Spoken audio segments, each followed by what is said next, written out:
السلام علیکم every one, I am doctor Rabia. جیسے کہ ہم سب کو معلوم ہے کہ جو اکتوبر کا مہینہ ہے اس کو بریسٹ کینسر اویئرنیس کے منتھ کے طور پر منایا جاتا ہے، اور اس مہینے میں خواتین کو کوشش کی جاتی ہے کہ زیادہ سے زیادہ بریسٹ کینسر کی اویئرنیس پرووائڈ کی جائے، اور اس میں ایک چیز پر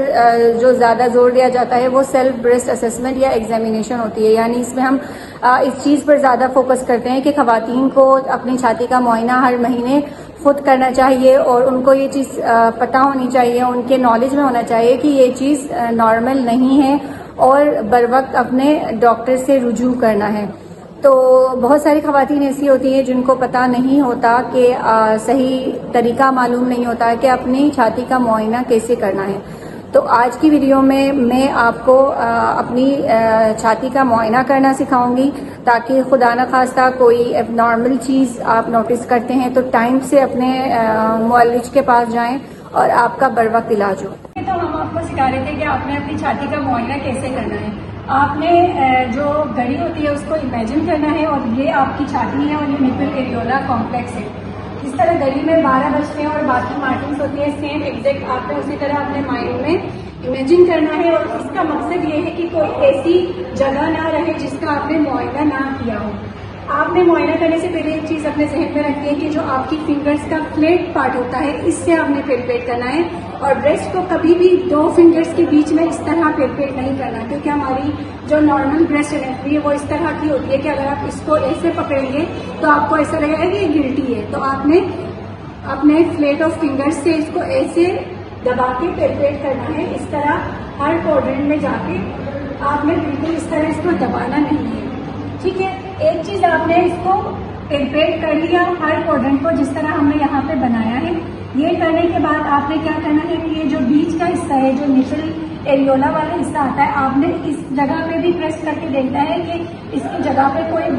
گلٹی یا کوئی گٹھلی وغیرہ تو نہیں ہے۔ تو ایک اور چیز جو آپ نے دیکھنی ہے وہ یہ کرنا ہے کہ آپ نے اپنے نپل کو ہلکا سا پریس کر کے دیکھنا ہے کہ اس کے اندر سے کوئی مواد تو نہیں آ رہا، مثلاً خون وغیرہ یا کوئی پیپ۔ اگر خون اس میں آتا ہے تو یہ موسٹلی جو ہے وہ کینسر میں آتا ہے، تو یہ جو ہے وہ خطرے والی بات ہوتی ہے۔ اس کے علاوہ آپ کی جو اسکن ہوتی ہے بریسٹ کے اوپر، اس کے اندر چینجز آتی ہیں، مثلاً آپ کا جو نپل ہوتا ہے وہ اندر کی طرف دس جاتا ہے، یہ بھی کینسر کی نشانیوں میں ایک نشانی ہوتی ہے۔ اس کے علاوہ ڈمپلنگ ہوتی ہے اسکن کی، یعنی اسکن اندر کی طرف دستی ہے۔ اور آپ نے ایک طرف کر لیا، آپ نے یہی سیم چیزیں جو میں نے اس بریسٹ میں بتائیں گے آپ نے دوسری چھاتی کی طرف بھی وہی آپ نے کرنا ہے، اور آپ نے ایگزامن کر لیا۔ اس کے بعد جو چھاتی کے ساتھ بغل کا حصہ آپ نے کبھی بھی نہیں چھوڑنا، آپ نے اس کا بھی معائنہ کرنا ہے، کیونکہ ہماری جو چھاتی کا آدھا حصہ ہوتا ہے جس کو ہم بریسٹ کیل بولتے ہیں وہ ایکسلا تک جا رہی ہوتی ہے، بغل تک جا رہی ہوتی ہے، تو اس کو بھی آپ نے پیلپیٹ کر کے لازمی طور پر دیکھنا ہے۔ جن کو ماہواری آتی ہے وہ اپنی ماہواری کے ہر 5ویں یا 6ٹھے دن یہ معائنہ اپنا لازمی کریں، اور وہ خواتین جن کو ماہواری بند ہو گئی ہے وہ کیلنڈر پہ مارک کر کے رکھ لیں، اور آپ نے ہر مہینے لازمی طور پر اپنی چھاتی کا معائنہ کرنا ہے۔